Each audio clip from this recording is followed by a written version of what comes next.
crypto, watch the numbers fly. Yeah, the note's still humming and the block still rolls. Liquidity waves in the digital flow. From Bitcoin to Ether to Raw waves. Every morning starts with the alpha plays. Wallets waking up while the traders log in. Macro on the screen, let the briefing begin. World turning faster on decentralized rails. Future being built while the old system fails. Welcome to the morning, where the markets wait. Coffee and the candlesticks, every move we make. From the builders to the Dagans, from the bulls to the bears. This is where we breakfast, and the future's right here. Sunlight on the charts while the data comes in. Institutions knocking, let the next phase begin. Tokenized world, yeah, the rail's getting late. Old money learning how the new game's played. From New York decks to the Dubai nights. Liquidity flowing through the fiber lights. Every block another piece of the chain. Every morning we do it again. Welcome to the morning, where the markets wait. Coffee and the candlesticks, every move we made. From the builders to the agents, from the bulls to the bears. This is where we breakfast, and the future's right here. So pour another cup and watch the charts ignite. Macro in the morning while the city's still quiet. Blocks keep moving and the chains don't rest. Another sunrise on Web3 breakfast.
My mic was muted the whole damn time. Oh my God. I thought I unmuted it.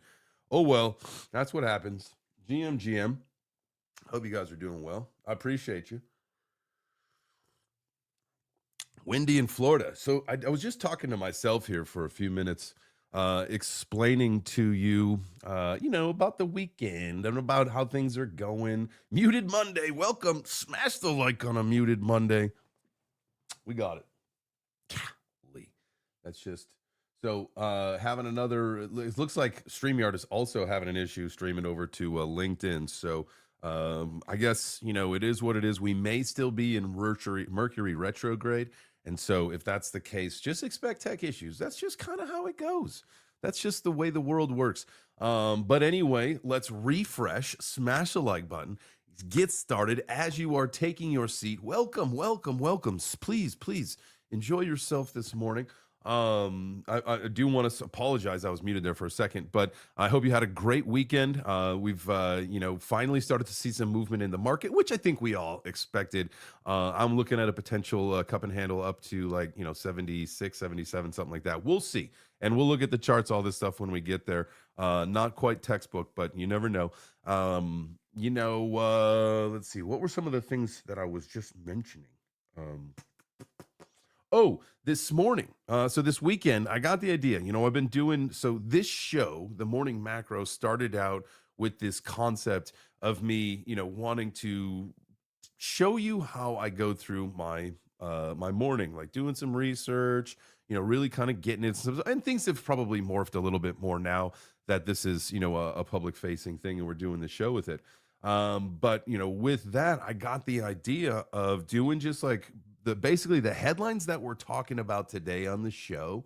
I created the macro minute, and that is something that once I kind of get the fundamentals of the show squared away. This morning I was up, man, way too early. I actually beat my Google alerts that sends me my news, which I think ultimately I'm finding some better news anyway. So we'll see. I'll probably end up just changing that process. But so I just started searching the internet for news and looking at charts at about 4:15 this morning, and maybe even I was up earlier, but I was at my desk about 4:15, and so over the last couple of days decided I want to bring a video. I want to bring kind of like a little intro to what the show is to video live format. And I'm going to test formats all this week. Like today was wide format. It was teleprompter, and I threw some overlays on there. And no background music, right? And so I'm going to test some different things all throughout the week and just kind of see what works. Test maybe a vertical format, all that kind of stuff, yada, yada, yada. So let me know what you guys think. If you got a chance to check out the macro minute this morning, shoot me a comment on that video. It would be wonderful. You can also drop it in the chat here on this stream. Would love to know what you guys think of that. It's really a distilled version of this live stream, and probably it should be vertical format. It should be sent out as a short so that it gets produced as a short, and so that it goes on to target new audiences and stuff. And this obviously you guys can watch it because you have the Noti Bell set and all that stuff. But it goes on YouTube and X. And then, we'll see how it goes. It'll be fun. Obviously, things always get better as they grow. I feel like I was maybe sitting a little too close to the camera today, but you guys, tell me, give me your feedback. Let me know what you think. And then, well, again, like I said, we'll be trying some new formats all throughout the week. So cheers. Good morning. I hope you have your coffee. I hope your day has started well. Again, the markets are performing a little bit better. Everything's up market wise. Let's just go to CoinMarketCap. Well, let's just start the fucking show. Good morning. We're here. Here is the fear and greed index for today over on CoinGlass. We are at a 24. Moving on up, baby, to the east side. Ugh. Can I get a amen? I got to remember not to slurp my coffee, even though it's hot and you got to sip it. And it makes that noise. It's just probably awful to do. And if I were to mute myself if taking a sip, I probably would forget to unmute myself, and then then I'll do the whole show muted until you guys tell me I can't hear anything. So fear and greed index up to 24 today. So I think that moves along with the market. 2.51 trillion, up 3% today overall. Good to see that. Fear and greed at 41 over on CoinMarketCap. So this thing has gone up big time. Look at this. Boom. According to CoinMarketCap. Now, remember, they've got different rules and parameters for their fear and greed index than what CoinGlass does. CoinGlass gets a little bit more broad, a little bit more of the ecosystem into it, whereas CoinMarketCap, I think, is just a little bit of just the coins. Just the coins. I hope y'all had a great weekend. It's Monday. It's a great day to set your goals for the week. Mondays are fantastic for setting your goals and setting your systems in place to meet your goals. Remember, always set your systems to meet your goals. You can't just be like, I'm going to lose weight this weekend. How? How are you going to do it? How are you going to lose weight? I'm going to make money. How? How are you going to make money? How are you going to do these things? That's just as important as having the goal. Crypto Billy in the building. What's up, my G? Sorry if you guys cannot. Man, this, okay, I get it. LinkedIn, maybe having issues today. If you can watch on LinkedIn, great. If you cannot, my apologies to you. StreamYard says it's a known issue. So, all right. What is up? I think Curtis got the gold today. Am I not mistaken? Yeah, there it is. Curtis and then Michael Navarro in the building early this morning. Let's go. Appreciate you guys being here. Remember, at some point, that stuff is going to earn you points. I'll be keeping track of that at some point. Not yet. This is just for fun right now. But Discord should be. I've made some advancements in the Discord, and so that should be. I mean, it is live, and we have people in it. It is, probably a work in progress still. There'll be iterations of it. I'll be changing rooms, adding things, doing some different structures and stuff. But you can get in there now. There is a general community group chat. There will be different levels and tiers that you can join and be a part of based on, I think the structure and commitment level that we set up for the paywall and all that kind of stuff. But the whole idea of moving on over to Discord was a fantastic idea. I love it. It's just, getting into the routine of, being that being at the hub. And so I'm working on it. And I think I've been in there a little bit more. I was in there today, dropping some information about things that I was looking at this morning, last night and this morning, as far as the charts and where things were headed. So we'll see. The higher we pump today, I think the better opportunity you'll have to hit a short. Just draw your lines. I think 75 would probably, and we'll look at it. I think 75 would probably be like 74.6 to 75 would be like the max that we'd pop out at. And so that's where I'm looking at, to throw in a short. You don't never chase pumps. And, if you miss the pump, you miss the pump. Just wait for things to start to stall out and then try to catch some of the dump. And so that's kind of the plan for today. Mondays are a big fake out day. You never really know. Tuesday, Wednesday, Thursdays, in my opinion, are better trade days. Tuesday, Wednesday being the absolute best days. Tomorrow, so we'll be excited about that. But we'll take what we get today, and so we'll see what we can scrounge up. See what we can scrounge up there. Yeah, 75, 78 from DJ and Brian. All right, then. Nah, resets. Day one. I love you guys. Y'all are hilarious. Y'all are funny. Okay, so let's go to altcoin season because we want to do our shrimp and we want to see if there's any ops. Things are pumping, things are doing good. Still doesn't mean there's no opportunity. I was looking at some other charts and something I was putting together. When was that? Was that Friday or was that this weekend? I was putting together some charts. And I was comparing the S&P 500, the price of gold, and the price of Bitcoin, all since the beginning of the Iran conflict. And it is very clear. It's really interesting. And we can maybe do that today. Let's see. Can we still do this? No. Well, yeah, we could. So we've got the price of Bitcoin in here, and we'll pull up a different Bitcoin chart. BTC USD. We're just going to do this. Let's get rid of these alarms. Get out of there. Get out of there. We'll get rid of that here. All right. Now we want to compare, let's see, gold and S&P 500. And let's put this on the daily. And look at this. So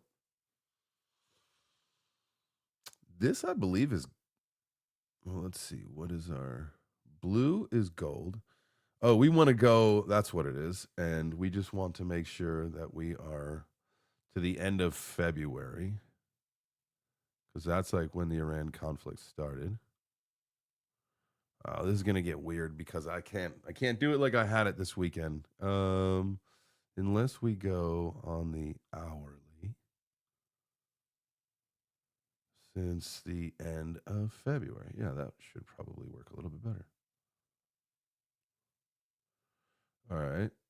So there you can. And we'll put this just so everything is all similar. And let's, I know we've got the same color line here. Let's make settings so it's different. Okay. So, and if we look back at our little key right here, red is gold, green is the S&P 500, and blue is Bitcoin.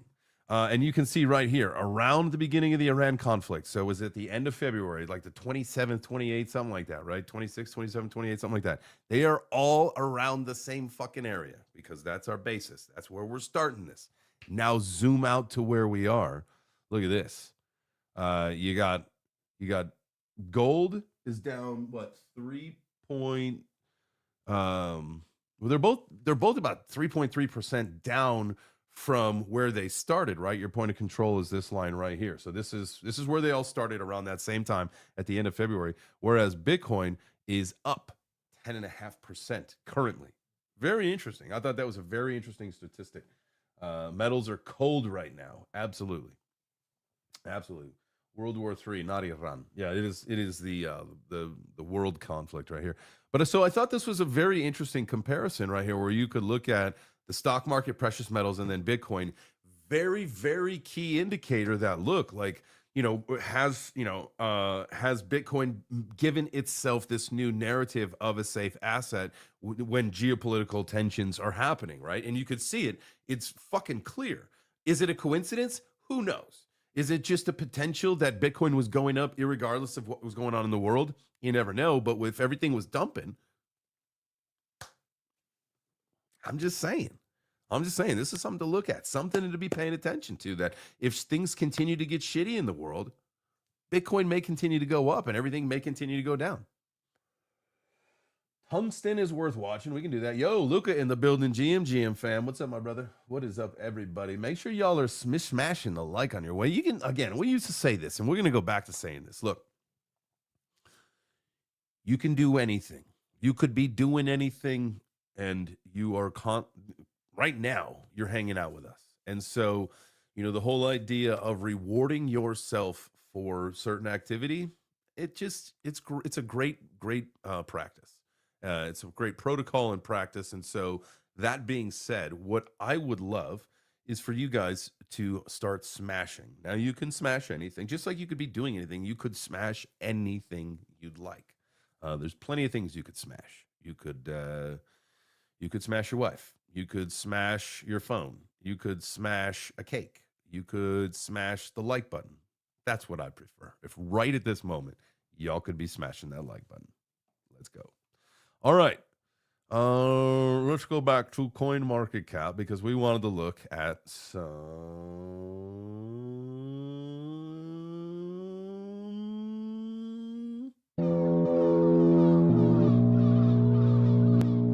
There you go. Some shrimping opportunities. If you know what shrimping is, we're going bottom feeding. We're looking at the top 100 coins performance over the last 90 days. We got to always find, where is Bitcoin? That is our North Star, right? We got to find where Bitcoin is. It is down to 15.74%. Now, I do say down, but I really mean up, because it was like 25% last week.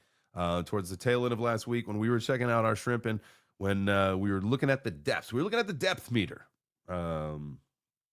We were in the 20s for Bitcoin, and so now it's at 15.75% down over the last 90 days, or 100 days, 90 days, 100 coins, 90 days. But what really we want to look for is the opportunities down here. What do we see now? Typically, we will see 70%, high 60s%. Those are the ones you want. Those are the great opportunities, because that's probably got a better chance of coming back. Now, obviously, there are always exceptions to the rule there, and you will see some coins that might not ever come back. You will also see some anomalies. I could never get to the bottom of why Midnight was showing like down 80% a few weeks ago, and then without any indicator on the chart, without any massive pump, it was like up 30% or whatever it was. And so we can never get to the bottom of that situation. But things are steadily moving up, as you can see. We've gotten from the 60s into the 40s and the 30s. And so let's see, what kind of opportunities do we got here?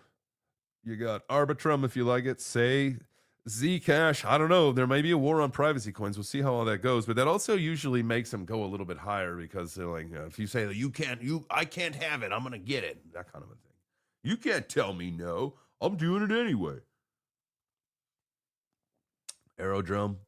I got a homie who loves to trade Aerodrome, and I think he crushes it. So that could be a good opportunity. Ondo, as you know, where is Ondo at? Is this like 26 cents, right? 28 cents. Okay. Last 24 hours, we're up. Boom. That's what I'm talking about.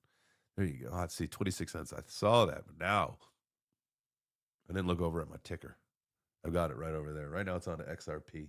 $1.47. There you go. There's Ondo. 2803. All right. Love to see Ondo up, as you guys know. Big believer in this. Huge part of the ecosystem. I think that I should do like a top 5 coins video very soon. I'm going to get back into doing this. As you know, catching the bug of shooting the videos again. And so again, if you're just tuning in, if you're just popping in, make sure you check out the macro minute from this morning. I did post it on YouTube as well as X. Appreciate your feedback on that. That's a new thing. We'll try a bunch of different formats of that this week. So let me know what you think, what I should try, all that kind of stuff. But Ondo will definitely be in my top 5 crypto video. Hands down. Hands down. Okay. Anything else that we would look at here? Next is Sui down 30%. I would do that. V-Chain, as you know, VFAM for life. Let's get it.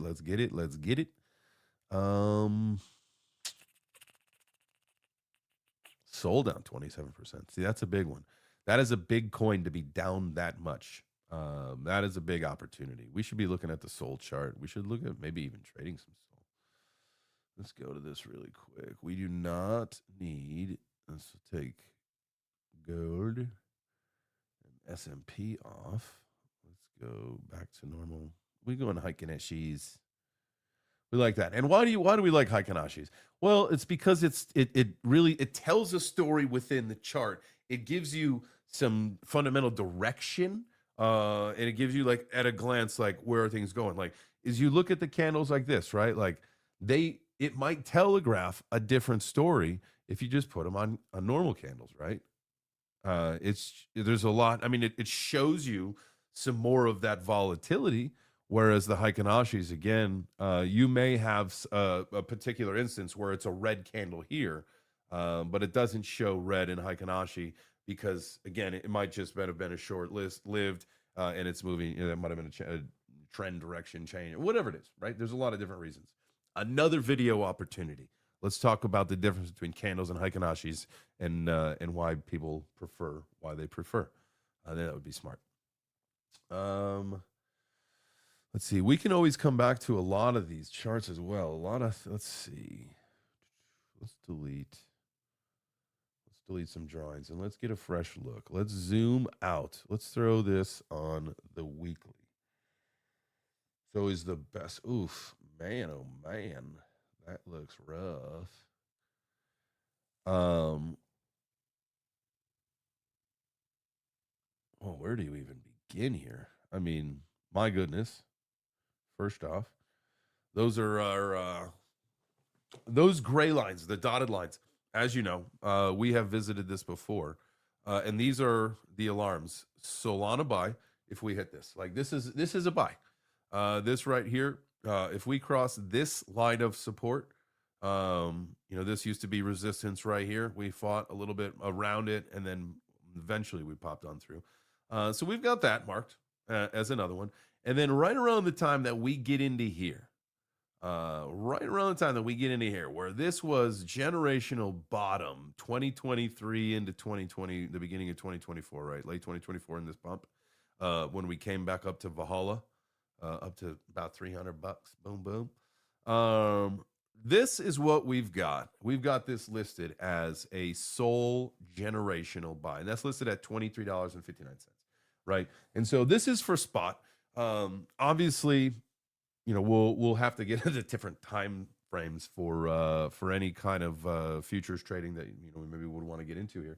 But the whole idea of, look, if there is another massive move down, we want to be prepared. We want to be ready for this stuff. And I will make sure that stuff like this, right? Like this soul buy, it should, if we go message, well, I mean, you can change all this stuff. And I got to make sure that the webhook is added in there so that it then sends it to the Discord. Because remember, the Discord is live today. That may have been what I was talking about when I was on mute. And if I wasn't already on, talking and you guys could hear me when I was talking about the Discord, I apologize for kind of reiterating this, but we are going to be transitioning a lot of the content and a lot of the availability on the shows and all this stuff eventually is going to be over on the Discord. There'll be a paywall for some stuff. There is a free community section that you can join irregardless of, what you want to pay to get some access to stuff and how things are working. But, at the end of the day, I'm really excited to get on over to the Discord. But with these alarms, like with this specifically the generational buy on Solana, like that will get a webhook and that will go into the chart alert section so that if that thing ever pops up, like, look, it's probably not ever going to go that low ever again. And this would be like the potential if we see like a crazy scam wick. I think a lot of people don't ever anticipate it going back down there, but you never know. Like you literally never know. And so if we see like a crazy flash scam wick of the ecosystem and this thing wicks down to there, it'd be great to have an order in. And you could you could probably actually put another line about right there because, we had a little bit of activity right here that would have obviously created some support levels. So you could also split that difference. It's probably a little bit likelier if it were to go down, it would go there versus all the way to the bottom in the 20s. But at like $40, to throw in an order that potentially could get picked up at $40. I mean, think about where that goes. If it goes up to $800, $1,200 in the next bull run, I mean, come on, think about what you just did there. Give it a try. I'm going to put in an order for $40 Solana. I will tell you that.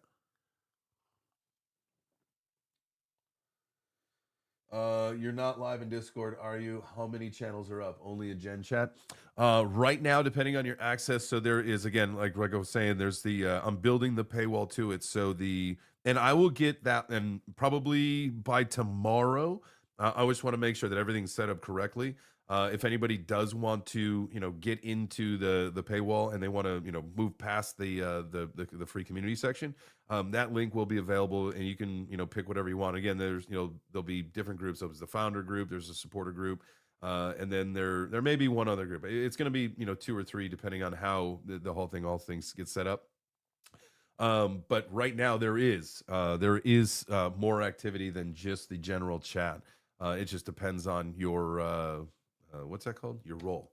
And the roles are determined by, again, that level. So we'll be in there after the show. I'll be in there today. I got to do some stuff this afternoon. I got a call after the show today, and some other things. We'll be hanging out with my daughter, but I will be in the Discord, and we'll start getting that thing squared away. So appreciate all of you. That's for sure. Anybody that's interested and willing to go into that, even if it's just, again, like to go into the community general chat and just to be there, just to shoot the breeze. Again, there's not going to be a whole lot of like high level information going on there. That might just be more of like a GM, what's up? This is what we're, hey, hey kind of stuff. But we'll see. We'll see how it goes. All right. Let's go back. Oh, I got to update that graphic. We're about $1,500 now on our trade challenge here up to the 10K. And also we do want to start I want to start a little competition. I want to do, let's start a little bit easier so the barrier to entry for everybody is a little bit easier.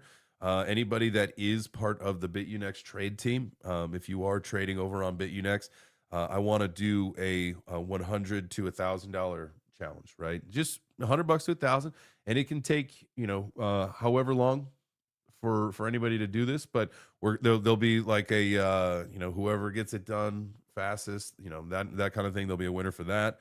And then, if you complete it, even if you take like a week to complete it and everybody gets it done in a day or two, like it doesn't matter. That's what we'll do. So a lot of that we'll start talking about that. Put that into the Discord today. So we'll see you over there at some point this afternoon. So, all right. Mine is in the building. Armand Clark, toot toot. Let's go, let's go. David B in the building. Let's go. Appreciate you guys being here. Happy Monday. Happy Macro Monday. Let's see what's going on here. I know we'll get back into the charts, kind of as the show goes on, and then at the end of the show we'll get some chart heavy. We'll look at some trade setups, especially as we get closer to like the the 9:30 frame when the market should be open, and I would expect some crazy volatility today. I would. I feel like it's the markets are chomping at the bit to get rolling. It's 8:30 in the morning here on the East Coast. We got an hour until the market's open. 57 minutes to be exact. So, all right, the first article for today. Why did Luxembourg allocate 1% of its wealth fund into Bitcoin? Now, having them allocate 1% of their sovereign wealth fund into Bitcoin as part of its diversification strategy, it's a major signal. And why? Because sovereign wealth funds, and if you watch the Macro Minute this morning, it was something I had said in there. They are some of the most conservative investors in the world. And look, we saw it was Bank of America saying to some of their high net worth clients, look, if you should put 4% in there, right? There's going to be some standards set throughout the world. And obviously, nation states and sovereign wealth funds putting, more than 1% in right now is a little bit riskier, especially. And we're going to read an article about Bitcoin actually getting a better rating, which would then mean that banks wouldn't have to hold. No, that's kind of like crazy, right? Like $1 for every Bitcoin, for every dollar of Bitcoin you hold, like right now, because of how risky it is, for every dollar of Bitcoin that you hold, you have to have $1 of backing it, right? And so that's impractical. They know that. But we'll get it. Well, I don't mean to jump ahead. That's in a different story, but really, like the whole point of like this headline specifically is talking about a nation adding to their sovereign wealth fund some Bitcoin, and that is massive. Bitcoin is evolving, guys. It is massive. Let's get into this. Governments across the world continue to evaluate digital assets, and really quick, I did look to pull up a chart about all the countries that possess Bitcoin, or they've got it on their balance sheet or whatever. And a lot of that information seems, in my opinion, to be old. Even if they say this is 2026 data, we've been looking at this shit long enough to know that shit ain't right.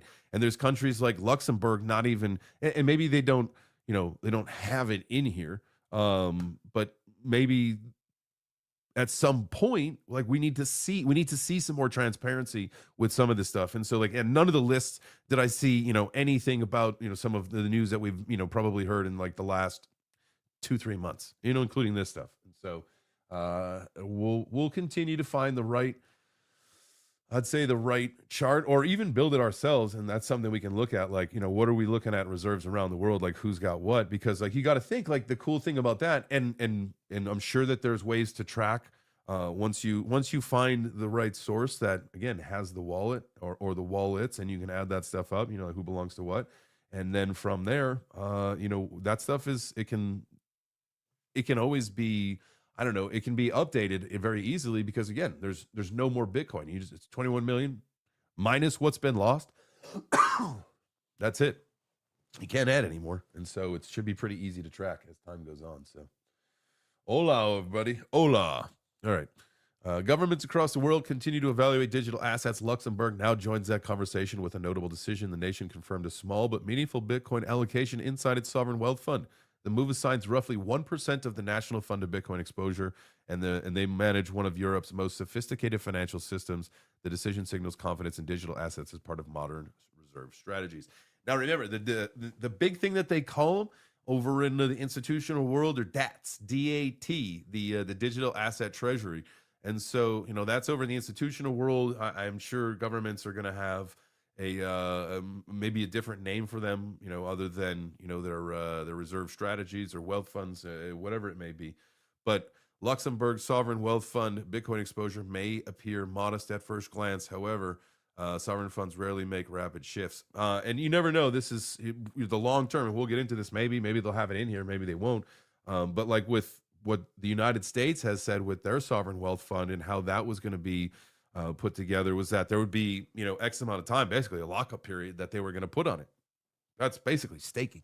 That's comfortability for people like us that are already in crypto, knowing that once we see these countries really make a move to acquire, and it will become a nuclear arms race at that point, and who can acquire the most at the fastest point. It's going to be wild, man. Next couple of years are going to be wild. I think 3 to 5 years from now, it's going to be a different ball game. We got a few years to like make it happen. That's it. All right. Ooh, is this a tweet? From Mr. Crypto Whale. There you go. Luxembourg reveals a 1% allocation of its sovereign wealth fund to Bitcoin. One of the world's wealthiest nations is officially adding Bitcoin to its strategic assets. Global adoption is accelerating. Let's see. Does it say why they did it? Many institutions consider that structure valuable during inflationary cycles. Bitcoin operates with a fixed supply model. And that was literally what I was just talking about a second ago.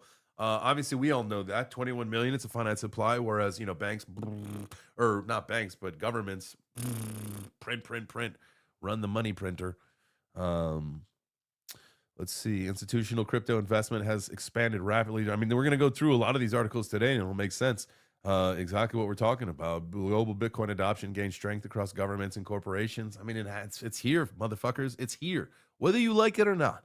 That governments and institutions are here and they're playing. Buckle up, Buttercup. It's about to be fun. Technology companies, investment firms, and even national governments now consider Bitcoin within treasury management strategies. Luxembourg Sovereign Wealth Fund Bitcoin exposure strengthens this global narrative. We know that. Absolutely. What does it mean for financial markets? It means that Bitcoin's going to pump because other governments are going to do that. So the country, it's like what I would think is going to happen, and I think it's pretty evident, right? That the countries that look up to Luxembourg for their financial guidance, for the structure that they use and all that stuff, that will be the signal and call to them. Like, oh, we should probably do something very similar. And even if it's not a full 1%, even if it's just a little bit of exposure, that will go a long way. And, once, and the whole thing about what Dan Moorhead from Pantera Capital had said, and I'm using Luxembourg as the strategy, right? Like for this particular case. But for what he was saying was the United States. And so that's why, once we get to the full on strategic reserve and announcement, and that's in place and maybe trackable, and it's proof. I don't know what it's going to take and where it would go in order for these things to be realized. But what he was saying was, look, in the next 2 to 3 years, when all of this is said and done and it takes shape, all of the countries that are with us, all of the countries that are our allies, they are gonna be doing very similar things, because again, they look to us for guidance financially. And all the countries that hate us, i.e. China and probably Russia, are gonna do the same thing in order to keep up. It's going to turn into supply shock like we have never seen, I think, right? We're gonna talk about banks adopting it's a local story out of McAllen, Texas. We're going to be talking about banks adopting some new technology that's blockchain technology, but it's not stablecoin. It's called a deposit token, and we're going to talk about that a little bit later on the show. But I want to do some research onto this, and I feel like it's almost like if the banks can change the rules for what they're doing and create a proprietary system, that then makes them the intermediary between the ecosystem and the fiat system.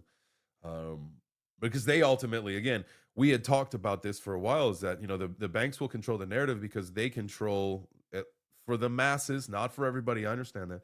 But they will control the ramps with stable coins. But if they start using something different that, is more of a privatized thing in order to facilitate that shift, we'll see.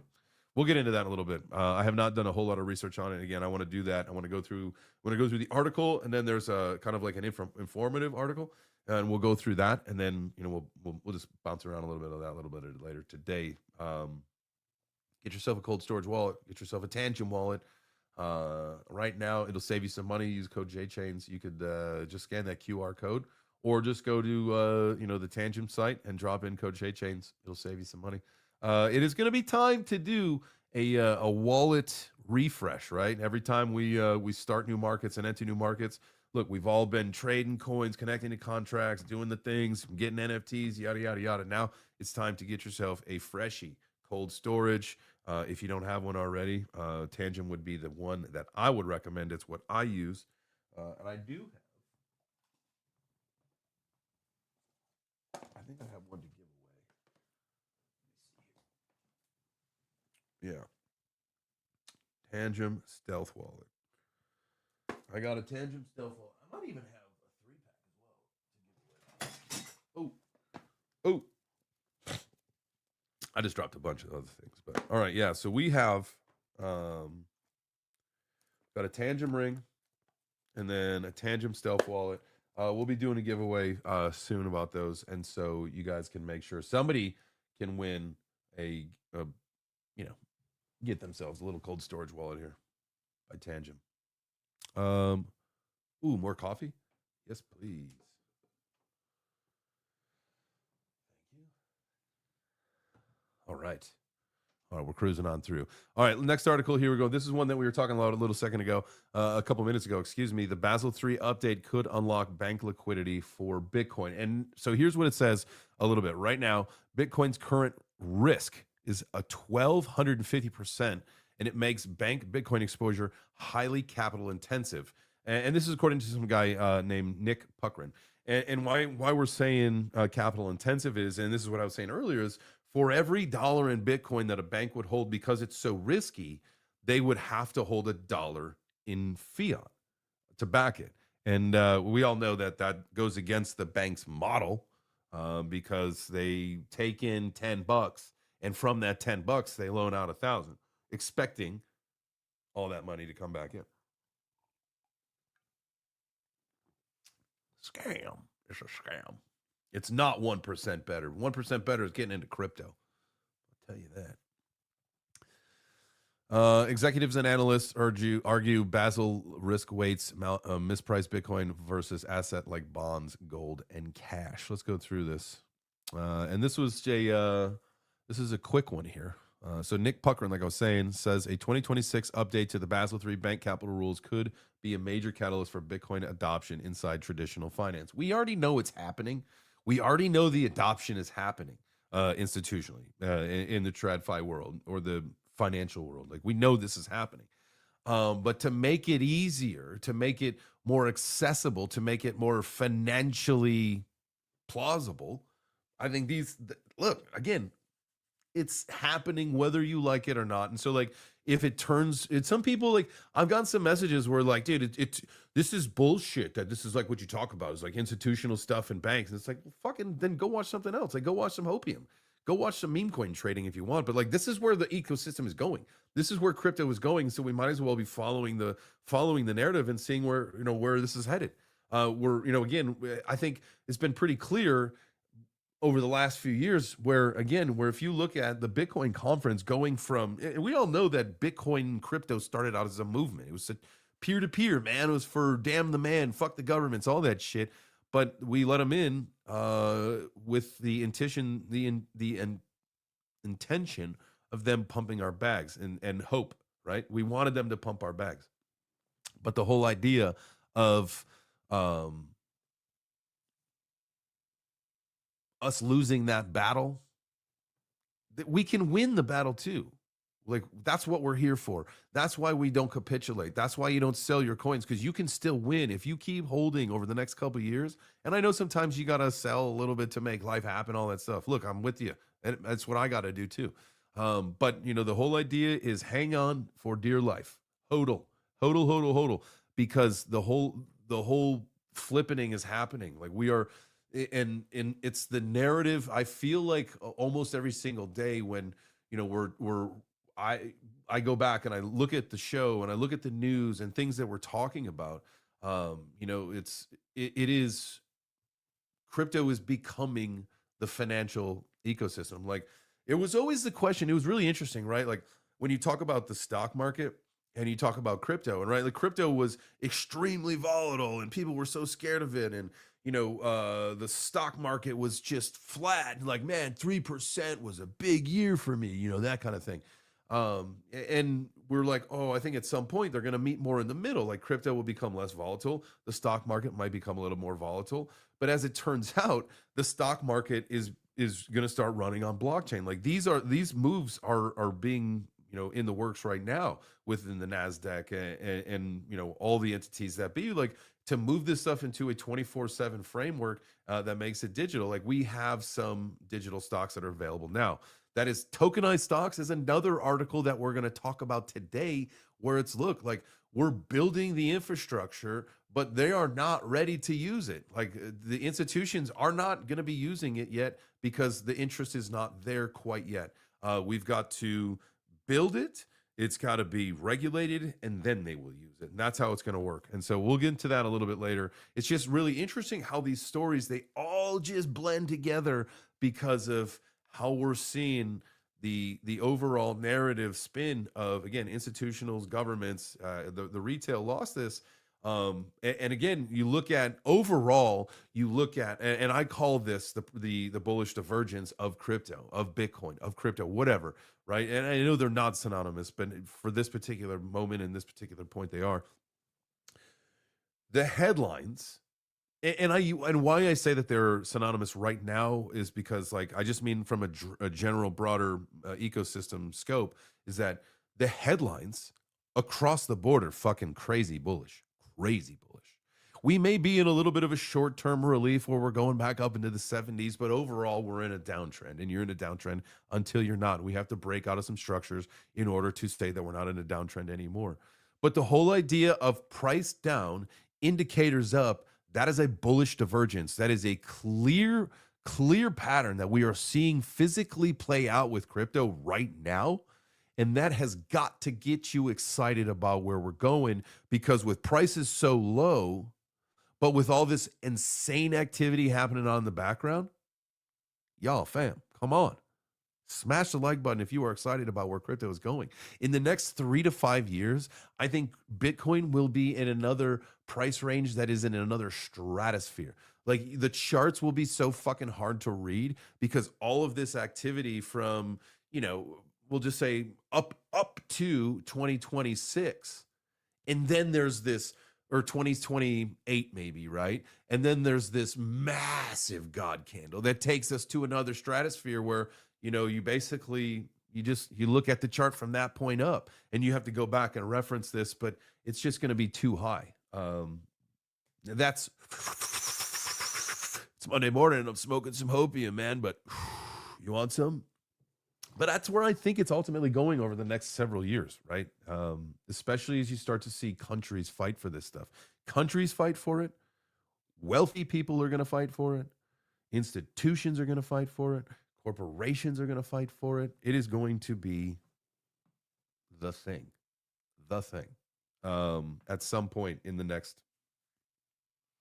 up to 5 years, it will, we used to say, like, if you, it's funny, like, the narrative of the last cycle was, you can't get rich off Bitcoin anymore, so just buy altcoins. And now it's like, fuck, man, we fucked that up. You definitely can get rich off Bitcoin. You've got to have some conviction, and you've got to be willing to work hard, and you've got to be willing to put it all in there, and understand that, the next couple of years may be a little bit more stressful. But ultimately the end of the goal is to get that financial freedom. And, right now, yes, there'll be some altcoins that you can make it in, but right now, Bitcoin is on the main stage. Bitcoin and Ethereum. There was an article that came out this weekend, actually. BlackRock put it out that said that, interest is really just in Bitcoin and Ethereum right now. And so that to me those are the opportunities. I think ETH had a bigger pump than Bitcoin today. I think the last time we looked, let's just go, I think it was up like 7%, whereas Bitcoin was up like 4%. Let's see. Big ETH is up 8% in the last 24 hours, and Bitcoin is up 3% in the last 24 hours. And so ETH is outperforming Bitcoin today for sure, for sure, for sure. Okay, here's our next article. It is actually considerably easier to get rich off of Bitcoin, says David. I believe that now. I believe that now. I am in that camp. I am not a Bitcoin maximalist, because I understand that a broader crypto has importance as well. But I believe 100% that the opportunity to become wealthy with crypto lies in Bitcoin. And I see it more and more every single day. And I hope you guys do too. It's ultimately, this is where, the show is headed. This is where, not this show, I just mean like the crypto show and the world financial ecosystem. Obviously, will run on blockchain rails. There will be other coins that play, very pivotal roles in all of this stuff. But as far as, one of the highest attention and market share things that you can be a part of within here right now, for sure, unequivocally, is Bitcoin. So, Chris, my guy, 90% Bitcoin maxi. There you go. That means you're 10% crypto regular into it. And so we'll take that 90% maxi. That's probably, maybe that's where I'm at now. We're part of the 90% club. We're 90% maxis. And so 90% maxi, 10% real. So, all right, let's move on to our next article. BlackRock Ethereum staking ETF roars into market as institutional demand surges. So we were talking about this last week. BlackRock's new staking-enabled Ethereum ETF opened with strong trading momentum, signaling rising institutional appetite for yield-generating crypto exposure while blending spot ether across and on-chain rewards in a structure designed for traditional market investors. And so if you guys don't remember that, last week the article came out, 82% of those rewards are earmarked for the investors, right? And so that's a pretty big deal. And so I think that is going to really, really ETH to 10K, those narratives that's going to happen a lot faster than, potentially some of us were thinking. And so, here you're seeing it happen. BlackRock is going to make it actually attractive to get some Ethereum, some staked enabled Ethereum ETF. And we'll look at the chart on this. It's not yet available on CoinGlass in our ETF section quite yet. But I did find a chart for it on FinViz, financial visualizations. Not looking so good right now. Well, not looking terrible, but a big pump on its second day, and then it dumped, and then now, obviously with the weekend, this candle right here should have been the 13th, if I'm not mistaken. Yeah, the 13th. 14th, 15th was the weekend. Today's the 16th. So we'll see how this thing opens up. Could be a ripping and a roaring. But this is the iShares Staked Ethereum Trust ETF chart. We will make sure that we are on top of this, watching this every day. All right, let's go back here. Let's see. Anything that we need to know here? Let's see. It generated more than $15 million in its first day of trading volume. James Seifert shared on social media. Vast majority of the trading is done, and we are at 15.5 million in trading volume for the BlackRock staked ETH ETF. Very solid day one ETF launch. So there's some statistics from James. I got a chance to meet him in, I think twice now. Toronto for sure, and then New York. Cool dude. I took a picture with him and never posted it, and I meant to specifically, but it is what it is. James, what's up, my brother? Let's see. ETHB expands BlackRock's existing Ether ETF structure by incorporating on-chain staking rewards while continuing to rely on a pricing benchmark administered by CF Benchmarks. Let's see. CF Benchmarks stated, with reported first-day trading volume, this was back on March 12th, above 15 million, ETHB exhibited a solid opening for a newly listed crypto ETF in current market conditions, indicating firm demand. So we'll keep seeing this thing roll up. I imagine it is going to smash if crypto is still going up. And let's look at the ETH chart while we're here. Wait, that's not what I need. That's what we want to do. So this is our weekly. I'll tell you what, things are looking really bullish for Ethereum.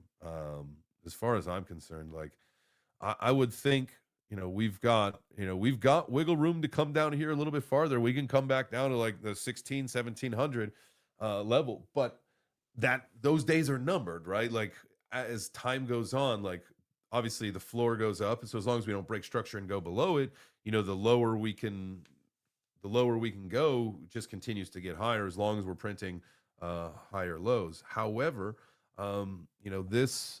this could have been our reversal. This wick right here. Obviously, we've been printing higher lows. Excuse me, higher highs, higher lows. Higher, yeah, I said that backwards. Higher lows. This nice little rip up here. So we could be gearing up for another big pump and take us higher into the trend channel. You're never really sure. I think ETH looks bullish unless something happens externally, such as all-out war. Absolutely. I mean, that's the thing. We are at the mercy of the geopolitical scene as far as getting in the way of big pumps. It looks like it's ready to go up. It looks very similar. We look like I would say, like we're here. You know what I mean? Like maybe somewhere in this circle is where we're at. Like right now, if this was like our next move, right? Like we are ready to go. And I did draw this a few weeks ago. Like, I mean, if we come down, even if we come down and touch this support level, as long as we don't pierce through it too much, like you saw, we wicked through it right here, but we never closed a candle on the week below it. So, and this is multi-year, fam. This goes back, this uptrend in this chart. Ay, Dios mío. This goes back to like July of 2023. So we've been on a multi-year uptrend. Definitely a lot of volatility, some spikes, some absolute dips, but we're due. We're due for a pump, and that could happen after a little bit of flipping and flopping, groping. Let's see, what is our next one here? Let's look at our ETFs. Well, it was the last story we're on was ETFs, and so all crypto ETFs. Let's see if we've got. See, we're having some problems. Last week on Friday, the ETFs for this one, Bitcoin and Ethereum all filled in. It was Solana and XRP didn't have anything. So let's look at the 7-day. We have nice inflow overall market-wise of ETFs. So last week we were positive. Last month we were positive. Last quarter we were negative. So crypto ETF assets under management. You can see, let's turn off this. So there's XRP. There's Bitcoin. Bitcoin runs the show for sure. There's some Ethereum. And then add in some Solana. All right, let's go to strictly Bitcoin. Let's take a look and see what we got here. Paint the picture. As you can see, the last 5 days in a row, BlackRock, their IBIT shares ETF has been in the inflow. That's always a good thing because what? You swim with the whales. Swim with the whales. A lot of other ETFs had some inflows all last week, and so we'll see what happens this week. Right here, today is Monday, opening up the week right here on the 16th. So we'll see what happens with our ETFs this week. But if that continues to inflow, I would expect the price to go up. If we see sharp outflows, that obviously will trigger a price run. That always does. All right, let's move on over here to Wall Street. Pushes tokenized stocks, but institutions aren't eager to trade them yet. We were looking at this a little bit ago, and look, when the whole idea of this big narrative of tokenized stocks, and that is obviously, I feel like institutional investors, definitely accredited investors, that is is something that is marketed towards them. It's not retail yet, obviously, because retail is not quite here on a broad scheme. Like some of us who do mess around with this stuff, you may have gotten some X stocks. And I know I've seen guys in the chat in our community that have done X stocks. You may have gotten into the Ondo stuff. You may have gotten into a different option. I don't know. What is it? Robinhood or whatever you're using, to each their own. But the whole idea of Wall Street being pushed to this tokenized stock trough, we all understand this is a big thing. It's a huge narrative. There's a lot of money there. It's a big opportunity for the future. But Wall Street, they're not eager. They're not ready there yet. They're not ready to trade. So exchanges are racing towards blockchain-based equities and 24/7 trading. However, institutions fear liquidity and funding risks. Let's go through this. What to know. We love the what to know section. Exchanges and crypto platforms are pushing toward tokenized stocks and near 24/7 trading. 24/5 has been kind of like the narrative at first was, just Monday through Friday. To me, that's weird to still have everything paused. If you're just going to run, turn it on, turn the machine on. However, that then means that the stonk boys got to work on the weekends when they don't want to. They want to take the weekend off, go to the country club, kick the shoes off, undo the tie, hang out, do the thing like, all of us crypto guys do. Just kidding. We're live 24/7. Let's go. All right. Institutional investors are uneasy with instant settlement. I wonder if they're scamming and scheming. Whoa. No. You're taking away from our profits here. No instant settlement. Large trading firms say real-time settlement will require trades to be fully pre-funded, raising financing costs, straining liquidity at peak times, and complicating day-to-day market operations. All right. Retail investors, especially overseas, are more likely to adopt tokenized markets first, potentially shifting liquidity and forcing institutions to follow, while raising new risks of market fragmentation and confusing over what investors actually own. Very interesting. Very interesting. Let's see. Do we have any quotes to go through? Here we go. Institutional investors generally do not like instant settlements, said Reed Noak, the vice president of U.S. equity market structure at TD Securities. While technology could streamline the back end of markets, he said forcing trades to settle immediately could create new frictions for professional investors. Let's see. Yeah, the T+1 settlement. There used to be T+2, right? The T2 settlement. Now it would just go a little bit faster. Instant. So we were talking about the tokenized stocks here, and you look like the growth of this is absolutely massive. And even with like the growth of RWAs, which we'll look at after the next story, like it's something very similar. Like, again, we have not seen obviously you see, this big jump right here around the fall of last year, like when things really kind of maybe came online. That point was, just the beginning. So we had a nice big rip.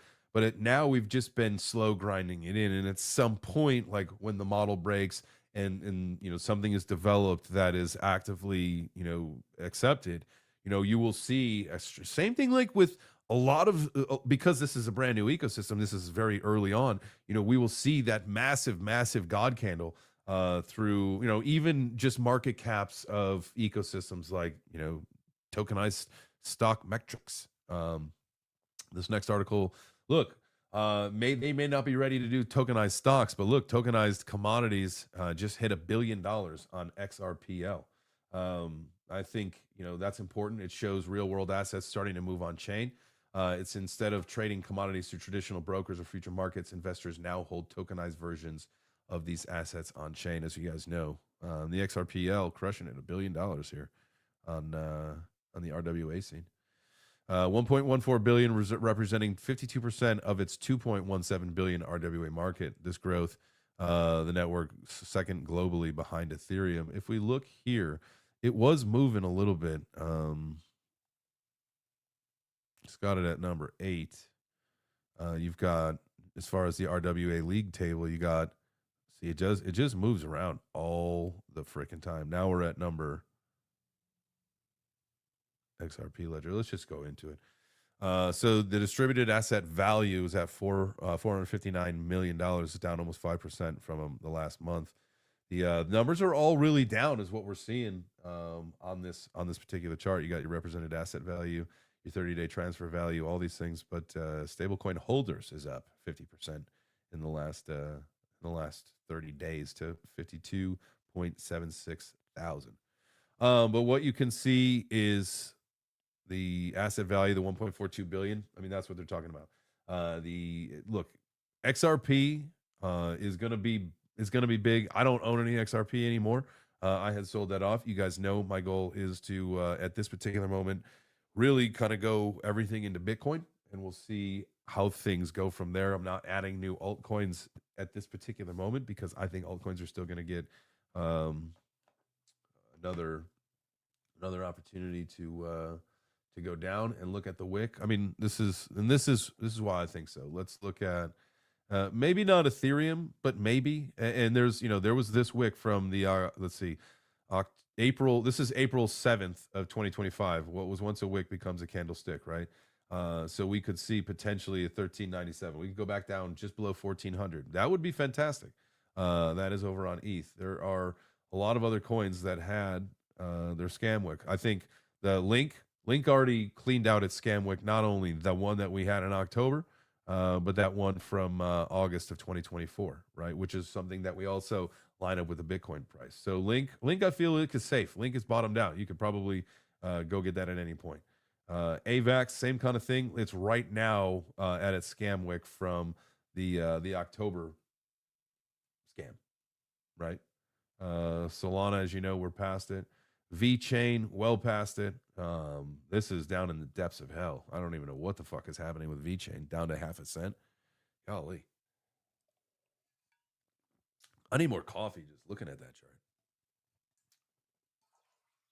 I need like the what's the emoji with like the one face and the grumpy? You look like the drunk. Like I need like the VeChain chart. Ugh. VeChain, VFam for life. You guys know, but like, ugh. 0.5 fucking cent. Does that come back? I mean, or this is the time to fucking go long. Go long on VeChain because look, just to get back up to the point of control is a 2x. It might not ever get back up to the point of control, but that's 2 cents. That's just 2 cents. You could 2x getting up to 2 cents. We used to fucking worry if this thing was getting back up to 28 cents. It's well before this chart. This is the BitUnex chart. Golly. This massive wick up at 8 cents. This looks insane. What is that? Excuse me. My apologies. For us to get back up to all-time high would be 952%, almost a 10x, just to get to the all-time high right here. It's not all-time high. The 28 cents is the all-time high. To get back up to the top of this wick at 8 cents. We thought that was easy to have happen this past run. Ultimately, we were talking again about the all-time high, 28 cents. I remember back in the day, man, when when it got to 28 cents here, I don't want to misspeak VeChain, because here's the deal. I've been VeChain, I've been VFam for life. And I definitely round tripped it, right? Like when we hit the 28 cents back in May of 2021, when we got up to that 28 cents, it was probably like no shit, like a week or two before, while things were pumping, I had, and this is why targets are so important, guys. I had my target set at 25 cents. And all of a sudden, like it was like within a week, we were at 25 cents. And I was like, oh my God, like, oh, if we're already there, then keep going. Topped out at 28 cents. We haven't been close since, you guys know.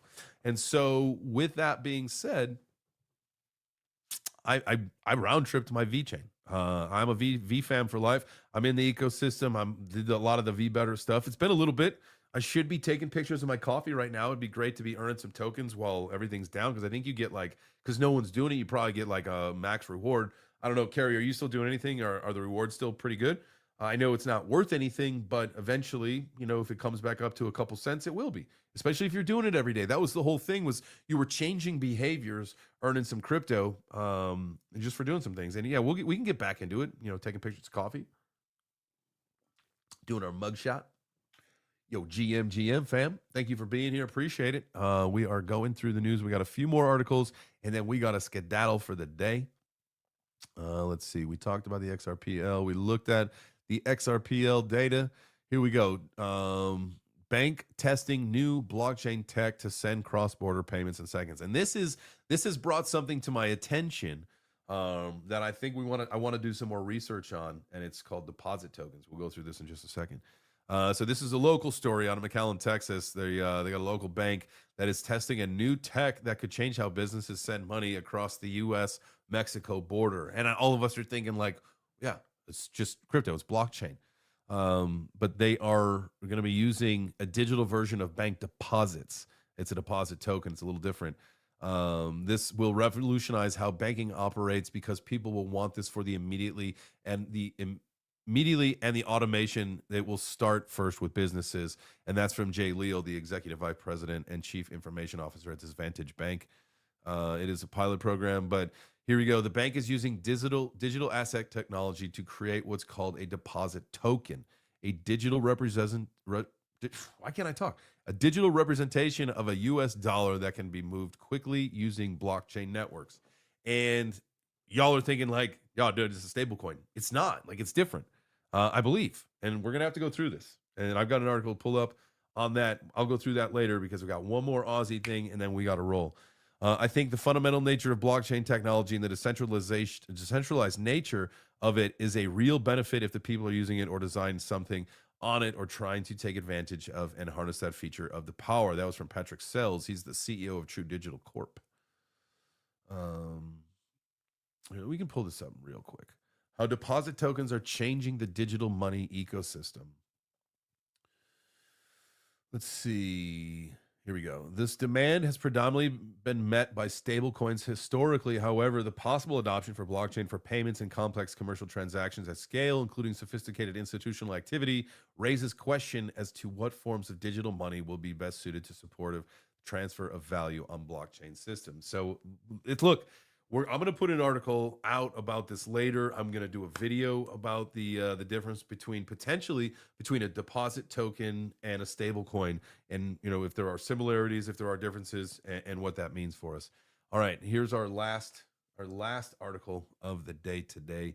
Australian Senate panel backs crypto regulation framework, and this is a big one. Why? Again, much like countries having Bitcoin in their nation state or their sovereign wealth fund, you've got a Senate committee backing new licensing rules for exchanges and digital asset companies.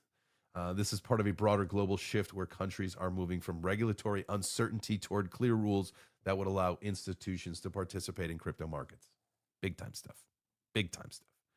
We'll go through the what to know. The Australian Senate Committee has endorsed a bill that would bring crypto platforms and custody providers under the country's existing financial services framework, and those proposed corporations amendment, the Digital Assets Framework Bill, could create a licensing and compliance regime for digital token managers by amending the Companies Act and the ASIC Act. Australia, not typically known for their friendly nature towards crypto. Things are moving. Look, it's happening all over the world. And again, it doesn't signal, Bitcoin to $1 gazillion, but what it does do is it's shaping this entire narrative, guys. And I think if you were, we read between the lines of this olive, if we were to summarize this with bookends, if we were just to say, okay, I want the TLDR is, look, blockchain is being adopted. It is part of the financial ecosystem. Don't pay attention to the price right now. I know that some people need money, like it's JG Wentworth. I need my money and I need it now. I get that. And you can do that kind of stuff. You can trade, you can take your profits, you can create. I don't know. There are ways to make the money and do the stuff, but you also need to be building your stockpile, and you need to be patient, and you need to be holding that stuff for when the real fireworks happen, because that is happening soon. You've got a few years to make sure that you stack as many chips as you can, and you change your financial situation, right? You become financially free. That is what we are all working to.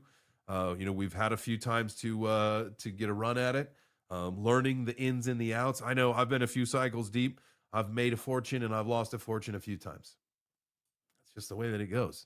I was inexperienced. I was immature.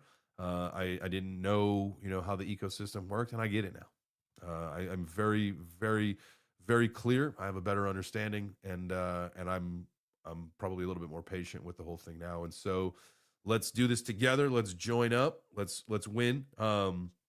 Join our trade team. If you are trading on BitUnex, shoot me your UID. We can add you to the squad. If you don't have an account there, sign up. You get a deposit bonus. You will get a 20% deposit bonus that you can trade with after having your funds there for a few days. And then from there, you will also get a trading bonus. So based on your volume, you can get some more money. And so look, trade, get some money. You're going to be winning trades, so you're making money. So you're making money, getting free money. It's just free, free, free. It's awesome. It's crypto. You can add that stuff to your cold storage, get your Tangent wallet. You save money using code JChains on that as well. All right, that is going to do it for today.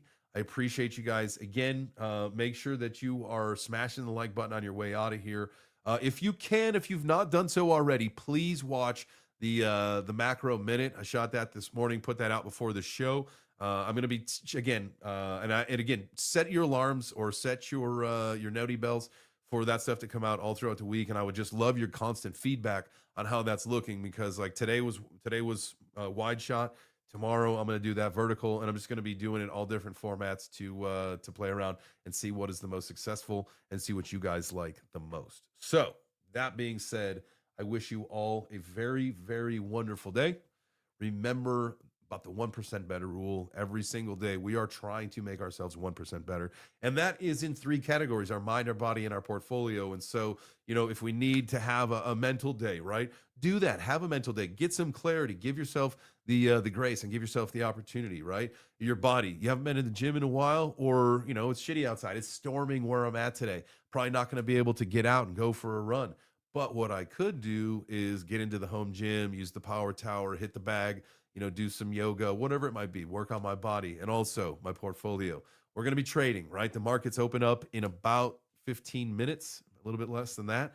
We're going to be, setting our 15-minute time frame, and we're going to do our bookends on our 15-minute candle, see where the market goes. I think we're going to see some crazy volatility today. I've got the preconceived notion that I'm going to be long on my trades, but you never know, as we are getting closer to the start of the day here. Bitcoin is pumping a little bit. Let's take a look at. Let's go off the weekly. Let's look at the 48-minute chart. Oh, and I've forgotten what it is at this moment, but I did find out. And look, we didn't even talk about this. My gosh, maybe we did about the cup and handle. But if we do pump, I think 75 for sure is on the table. This cup and handle that we're looking at right here, potentially, right? This could be, here's the cup, and then the handle brings you back up to here. We'll see.